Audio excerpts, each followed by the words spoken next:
state ready to proceed? We are, Your Honor. If you want to turn this towards the jury or a little bit more towards the jury, if that will be Will I helpful, you unhook can anything? certainly do so.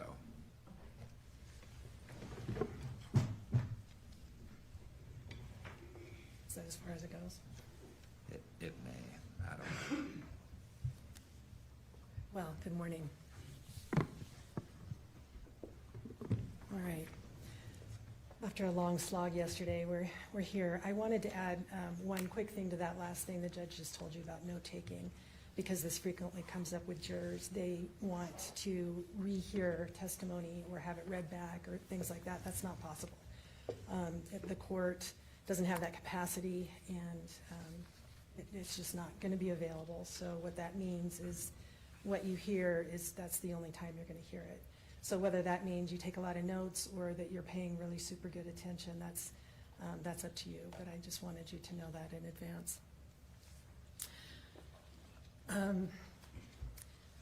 Meggan Sundwall over here had a plan. Her plan was that she would go to her friend Casey Terry's house. She would inject her with insulin and monitor her blood glucose until Casey died. We know that's her plan because she had text messages to Casey telling her that. On August 12th, 2024, Meggan put that plan into action.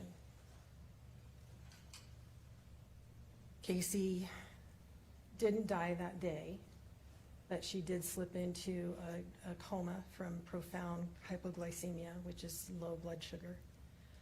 And 3 days later, she was removed from life support and died. That is a really teeny little nutshell of what the trial is going to be about.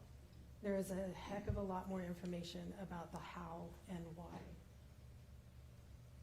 It kind of reminds me of that art form of pointillism, where you see up close, if you're looking, right up close, you see a bunch of little dots or little colors that don't make much sense, seemingly randomly arranged, until you have them all in place and you step back and you see the whole picture, and then it all makes sense. Then you see what it all means. And that is what is going to happen, I expect, with this case. There are a lot of witnesses that each have a little bit of the points that will contribute to your understanding of what happened here. Some of those witnesses have a whole bunch of points. Some of them just have a few. And they don't necessarily follow sequentially, which is why I wanted to give you kind of a heads up about what to watch for, what it is that they're going to be letting you know about, what their evidence is anticipated to be. Let me first tell you a little bit about Casey. And throughout this morning, I'm going to refer to them by their first names. I don't mean any disrespect by that, by any means. It's just for simplicity and because my little brain can't function any better than that. So I am going to refer to them as Casey and Meggan, if that's all right with everybody here. But Casey, at the time of her death, was 38 years old. She was a granddaughter, a sister, a niece, a valued employee, still loved ex-wife, and a friend.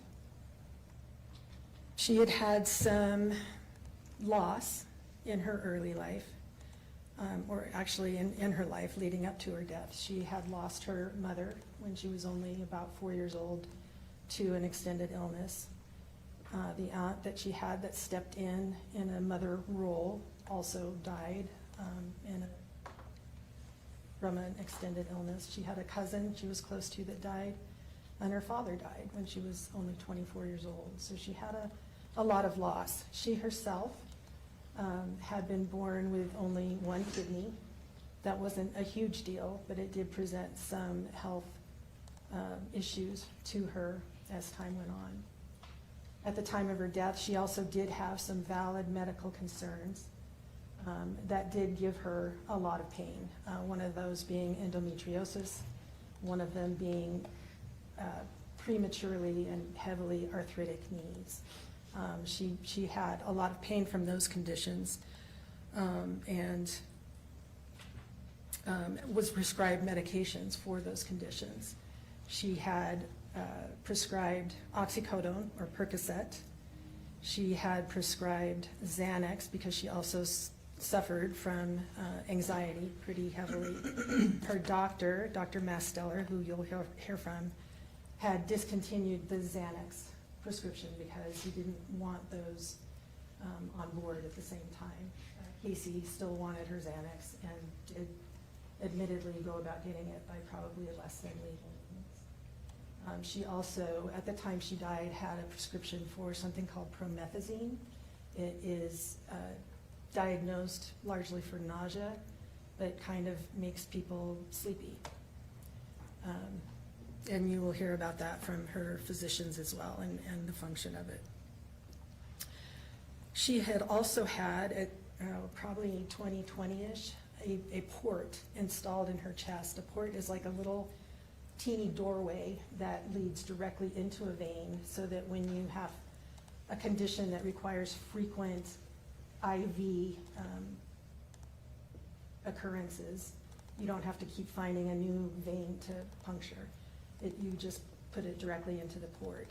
And she had that port for IV fluids, for hydration, because that was a side effect of her kidney issues.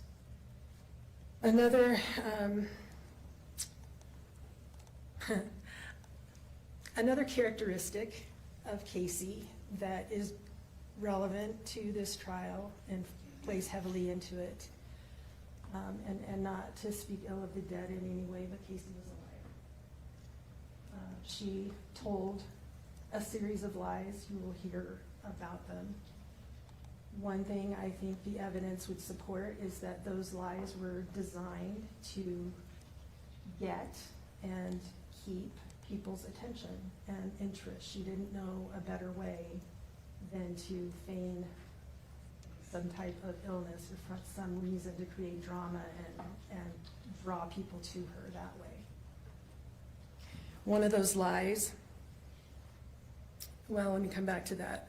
In around this time frame, probably 2013, 2016-ish,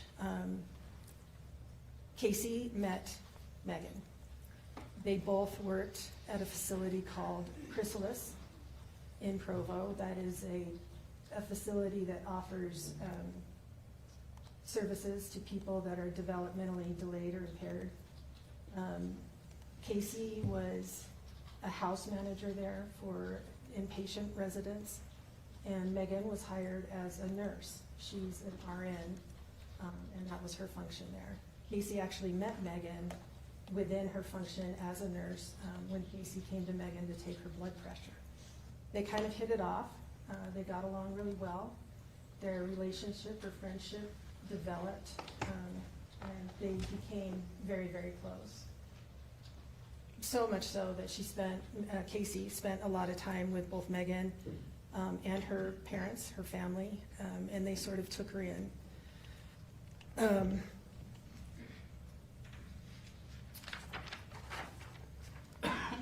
There will be some testimony from some family and friends of Casey's that it was kind of an odd relationship, in that Casey seemed to be afraid of making Meggan upset or making her mad, and that she would do whatever she could to keep Meggan happy. Along those lines, probably in that same time frame in 2016, Casey conveyed to Meggan that Meggan, was a beneficiary of Casey's life insurance policy. She showed her documents that indicated there was up to $1.5 million that Meggan was going to be the beneficiary of. That was an ongoing topic between them from about 2019, 2020, all the way up until just a couple months before Casey died. Meggan seeking assurance that that policy was still in effect, and Casey giving her assurances that it was in effect. The truth is, there was no such policy. was another one of Casey's lies. Casey, I don't know if any of you ever watched, or your kids, I should say, watched VeggieTales. There was, my kids did when they were younger, there was one episode where one of the characters told a little fib, and it was this cute little bean that throughout the episode, the more the lie grew, this little bean grew and grew and grew and grew until it was this overwhelming size that was just gonna take over and just overcome the character's life. That was kind of the case with Casey, because she told a lie that turned into a whopper. She told people, most particularly including Meggan, that she had cancer. She didn't have cancer, she never did have cancer, but she told that to family and friends, and they all believed her right up until she was hospitalized in that diabetic coma. That is a lie, just like VeggieTales, that grew and grew and grew, and that is part of the life insurance policy lie also, because she didn't really, at 38 years old, didn't expect to be making anybody necessarily a beneficiary of her life insurance, except for this fake cancer that she had. In 2019, Casey texted Meggan, and this is one of the texts from which you could find that Casey was really just seeking care and concern from Meggan. That this text said,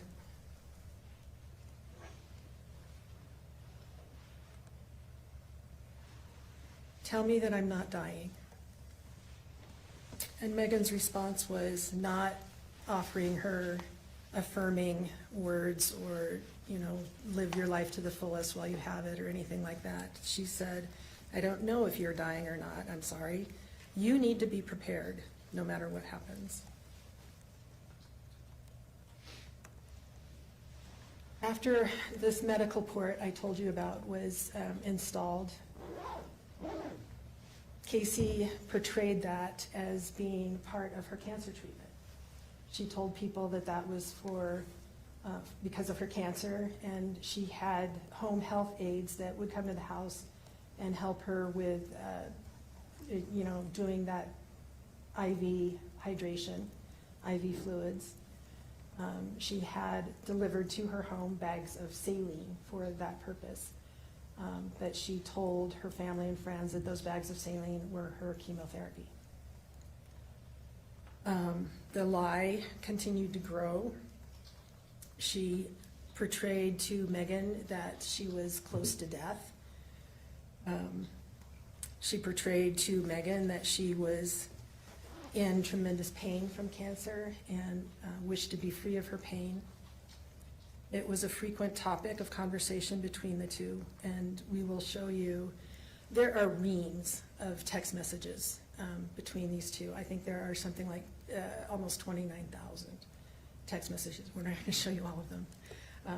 That we would be here the rest of the year.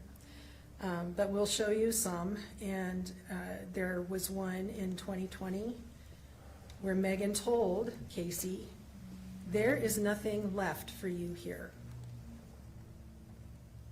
She told her also in 2020, "You have so much more for you on the other side." In 2021, she told her, "What do you have to live for in this life? I truly believe everything for you is ahead of you, not here."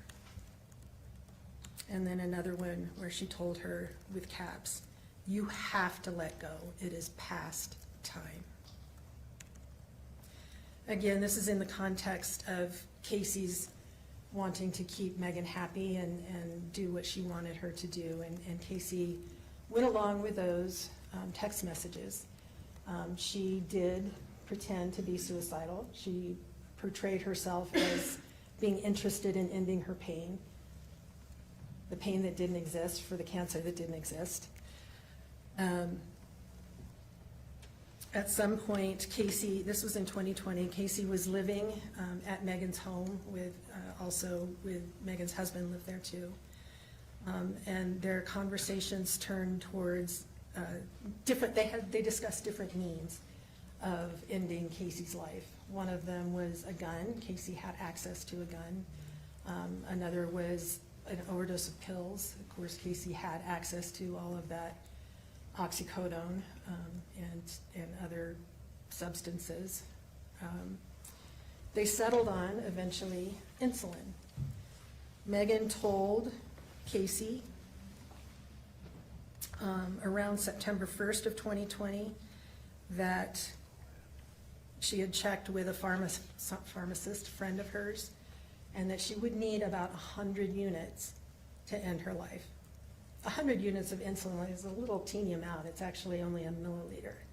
There's 10 milliliters per bottle, so those last diabetics a good amount of time. And Casey's family had a number of diabetics in it. There was insulin available at Casey's home, where she lived after she moved out of Megan's home, because her uncle lived there as well. He is diabetic. You'll hear from him. Her grandparents lived there. Her grandmother is diabetic. And uncle had recently died earlier that year, and he was diabetic too. So there was a lot of insulin, a lot of syringes accessible in that home. So Meggan and Casey discussed the idea of Casey's dying by insulin overdose. Meggan told Casey that it would be easy. She would just fall asleep. And it wouldn't even necessarily be detectable at autopsy because it's a naturally occurring substance. Within a day or two of that discussion, Meggan brought home insulin and stored it in the refrigerator, and then texted Casey a number of times over the next week or so, "Hey, that insulin's there if you want it. Don't forget the insulin. Are you going to use the insulin tonight? That insulin's still there. Aren't you going to use it?" Casey, around that point, had communicated with Kylie that she thought Meggan was trying to kill her. And so Kylie and her husband, they waited until Meggan and her family left town, and they kind of swooped in and moved Casey out of that house. At that point, both Kylie, the sister, and another friend of Casey's saw the insulin in the fridge. You know, quite honestly, I don't know if Casey really believed at that point that Meggan was trying to kill her. But I do believe that this is another story that Casey used it was drama. It was something to elicit concern from the other people in her life, from Kylie and her friends. Anyway, she moved out of that house. She moved into a basement apartment at her grandparents' home in Highland. And as I mentioned, also living there was the uncle, another uncle initially, who died in January of 2024, lived there as well. During that time frame, that did not end the discussions about insulin and insulin overdose. Meggan asked Casey in 2021 if Casey was nervous to do it by yourself. And then she asked her, "You want to know what I would do?" Meggan told Casey that she should draw up everything she had and give it all at once through her port, and then asked, "Do you want me to come over and do it?" Continuing her subterfuge, Casey pretended that she had made attempts using insulin to kill herself. She would text Meggan that she had tried to do it, and she started to, this lie again continued to grow and grow and grow. And the details of it became so outlandish that it appears to be a cry for help. She knew she was making ridiculous claims, Casey, thinking, I believe, that Meggan would catch on and call her on it. She told Meggan that she had used 4 bottles of insulin That is 400 times the amount that Meggan had told Casey she would need to cause her death. At a later point, Casey told Meggan she had used 9 bottles, 900 times what she would need, and she was still alive and kicking. Meggan didn't call her on it. She continued, the conversations. Oh, I can't believe that didn't kill you. And it continued to progress. Eventually, Casey pretended to be in hospice care, that there were nurses and doctors coming over to her house all the time. She concocted a story about a surgery that her doctor, Dr. Masteller, was going to do for her, or arrange for her, that would allow her to absorb medications so she could die. That was one of her stories. Another story, she would send just ridiculous vitals to Meggan, knowing that Meggan was a nurse, and those vitals would be things like a temperature of 75 or a blood pressure of 0/40. Just insane, ridiculous, stupid numbers. And Meggan never called her on it. But these stories continued to grow. Casey fabricated an entire hospice care team, and they would communicate, these fake people would communicate with Meggan through Casey's phone. There was a fake nurse called Becky with whom Meggan would communicate on Casey's phone. There was a doctor, Dr. Robinson. Casey pretended to have Dr. Masteller coming to her home. Like I said, there was a whole team of these people, and they would communicate pretty regularly with Meggan, telling her, oh, she's near death, she's almost there. Meggan always expressed excitement about that. Oh, I hope it's true. To back up just a little bit, in March 2022, Meggan had sent a text to Casey telling her, somebody, parentheses, should probably be me, should be with you and continue to give you doses of insulin so your blood sugar will actually stay low and you can pass. Well, that became the plan. It was referred to a number of times after that Meggan would help Casey. In June 2024, Meggan told Casey, I'll come and help you and give it insulin to you regularly and see if it works. Casey came up with another subterfuge, which is that she would tell Meggan, okay, I've drawn it all up, meaning I've put insulin into these syringes and it's all ready to go. She didn't want Meggan to be there drawing up the insulin. Casey did it, and she Googled August 11th what would happen if I inject myself with saline. So I think you can put 2 and 2 together on those particular texts as far as what the reasonable inferences are there. On August 20th, 2024, Meggan asked Casey when she could come and help, and offering today, tomorrow, Monday even. August 10th was a Saturday, 10th, 11th, Sunday, 12th, Monday. They initially agreed that Meggan could come and help on August 11th. Again, Casey told her that she had drawn up the necessary syringes. But then, as Casey regularly did, she postponed. She found excuses and put off Meggan. And so they agreed to Monday, August 12th. On Monday morning, August 12th, Casey saw her uncle, Mark Farnsworth. You'll hear from him, and they had a good conversation. There was nothing unusual about it, didn't raise anything concerning in Mark's eyes. He just had a nice, regular conversation with Casey, and then went about his day. He worked from home, from the upstairs part of the home. Casey, like I said, lived in the basement apartment there. Mark noticed Meggan arrive. That was at about 9:54 a.m. And didn't pay much attention. He figured one of Casey's friends was there and they were gonna do something, and he went on about his day. When Meggan got there, or as she was approaching, she texted Casey, "Do you want to take some promethazine when I get there so that you are asleep when this is happening?"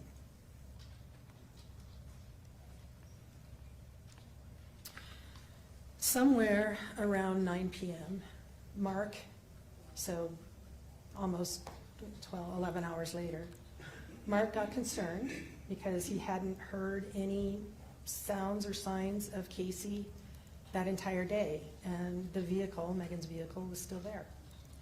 Casey's grandfather had actually been trying to call Casey and wasn't getting an answer, so Mark went to check on her in the basement. When he went into Casey's room, he saw her lying on her bed, struggling to breathe, unconscious, or at that point in a coma, and Meggan sitting there watching her. Meggan's parents were also there. They had arrived about an hour earlier. Meggan had called them to come and give her a blessing of release, make her die faster. None of them called 911. Meggan claimed she didn't know what was happening. She was well aware of what was happening. They found a glucose monitor in Casey's room that showed that her blood sugar had been tested 19 times over 10 hours. That began at 9:18 a.m. That was probably, most likely, because Meggan wasn't there yet, Casey testing her own blood sugar to see what was normal for her. And it was normal. It was at about 87. That's a regular, perfectly good blood sugar level for a non-diabetic. Her blood sugar was tested 8 times as it dropped from 87 when she tested it to 64 by 1:19 p.m. Less than half an hour later, at 1:43, the monitor showed a level of 43.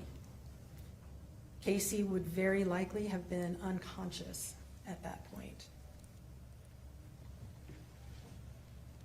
Your body requires blood or sugar in the blood to function. It's the food for everything that your body does, and she didn't have enough, and her body was shutting down. After Casey was unconscious, her blood was tested 10 more times, and the only person that could have done that was the only other person in the room that was conscious, and that is Meggan Sundwall. For at least 7 solid hours, Meggan was there watching Casey descend from confusion to unconsciousness to a coma, repeatedly checking her blood sugar to make sure it continued to drop. It did. Meggan did exactly what she had promised Casey she would do, which was when she said, "I'll come and help you and give it to you regularly and see if it works." Well, it worked. By the time Casey got to the hospital, her blood glucose level was 14. She was in a coma from which she never emerged, and she was removed from life support on August 15th. Was life insurance enough? Well, 1.5 or $1 million is pretty hefty incentive for a lot of people, but Meggan also happened to be in financial distress, and that was another topic of conversation between the two of them. Since the beginning of the year in January 2024, Meggan had lost her job. She had run over something on the road and caused $4,000 worth of damage to her car. The car ended up being totaled. Her husband had doubled his child support requirements from a prior marriage. They owed on taxes. And then the car that they did have kept overheating. So she was stressed financially. She expressed in February of 2024 to Casey Casey expressed to Meggan, I wish I could just pass so you could get out of this mess. And Meggan's response was, if you dying would get me out of this mess and darkness I am in, I would take it.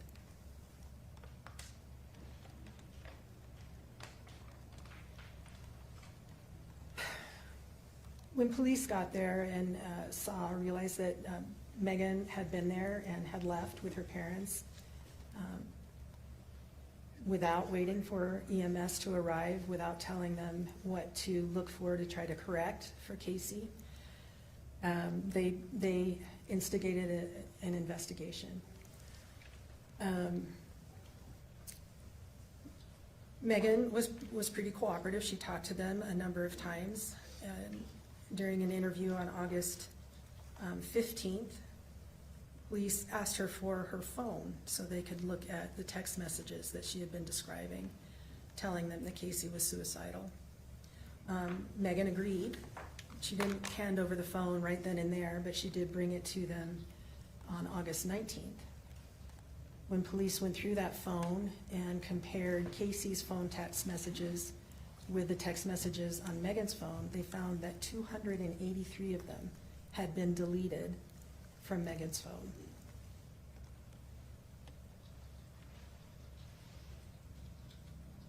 When police asked her about that, she told them that she did it so she wouldn't look like she had done what Kylie was accusing her of, which was murdering Casey, sorry.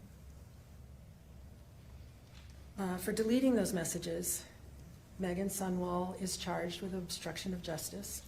That is simply, I want to make sure I'm saying it right, when someone alters or destroys anything, such as the text messages, with the intent to hinder, delay, or prevent a criminal investigation. That one's the easy charge. The other one is aggravated murder. Aggravated murder happens when somebody intentionally or knowingly causes the death of another and does so with aggravating circumstances.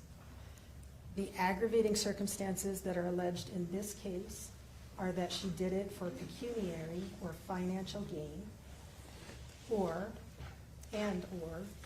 that she did it by means, again, I want to make sure I give you the right language, causing death by means of a substance administered in a lethal amount. So the question that you will be probably spending most of your time on is cause. What does it mean to cause someone's death? Cause does not mean in the law in Utah that she had to be the sole cause. Meggan did not have to be the only reason that Casey died.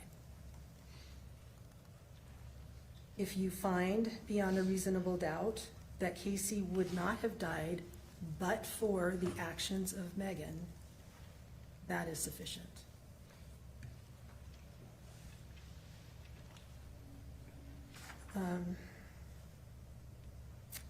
I expect that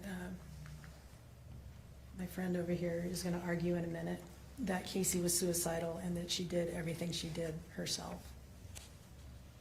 I also expect that he's probably going to spend a lot of time talking to you about reasonable doubt, and that's a hard concept to define.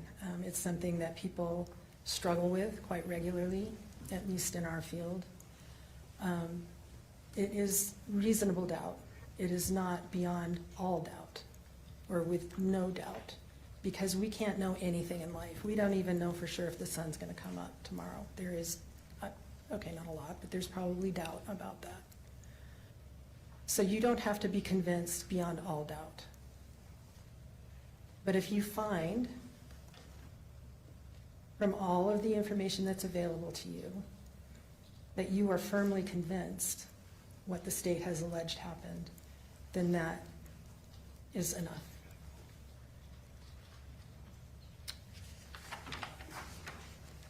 I talked earlier about the concept of pointillism and how all of those little points form a big picture. And the little points Just so you know who is coming that are contributory to this picture will include Casey's sister Kylie and her uncle Mark, her best friend Michelle Tingy, her ex-husband Casey, who the family calls him Boy Casey, Casey Tanner, a friend, Christian Clements, Casey's employer, Mike Larson. You will hear from Meggan's parents, who were there for some of that incident that night on August 12th, Levoy and Renee Randall. Additional information will come from her doctors, Dr. Masteller, the doctor who performed her knee surgery, Dr. West. There is a nurse that communicated regularly with Casey. Her name is Amber Ludvigsen. There is a nurse practitioner who took care of Casey while she was comatose. Her name is Diane Allred. You'll hear from her. You will hear from one of the first emergency responders to arrive at the house that night. That is Lone Peak Police Officer Norman Robinson. Believed at the time the call came in was that they were responding to just an overdose or possibly a suicide, and treated it accordingly. You will hear from the investigating officers, Melissa Farney, Lone Peak Police Department detective, and Richard Hales, who has a really long title of Special Agent with the Utah County Attorney's Office Investigations Bureau. I spit it out. You will hear from the medical examiner that was in this case, operated in this case, or conducted an autopsy, Dr. Ben Murray. Also the toxicologist, Scott Larson. You will hear from also the special agent from the Utah County Attorney's Office that did the phone downloads, Justin Seitzinger. You will also hear from another medical examiner who didn't do the autopsy but has experience with insulin overdose cases to provide some additional information to you, and also an endocrinologist who has specialty in the effect of insulin on the human body, on a system. And she will be testifying. Her name is Dr. Kelsey DeSalvo. So those witnesses will give you all those bits and pieces. Like I said, some of them are massive, some of them are tiny, but they all form that big picture. That overall picture is, I believe you will find that Casey neither wanted nor intended to die on August 12th. Even though she pretended she did want to, in an increasingly desperate attempt to keep Meggan's attention and affection. The evidence tends to establish that Casey thought she could handle Meggan, but she didn't count on Meggan's determination. Meggan was there. Meggan was in control. Meggan had the means and the knowledge and the understanding, and Meggan stood to gain from Casey's death. Meggan wanted Casey to die to relieve her from the stress of her financial situation, and that plan worked. Casey died from an overdose of insulin. At the end of this trial, after you hear from all those people, we will again stand before you and ask that you find Meggan Sundwall guilty of having done so, guilty of aggravated murder, and guilty of obstruction of justice. Okay, thank you.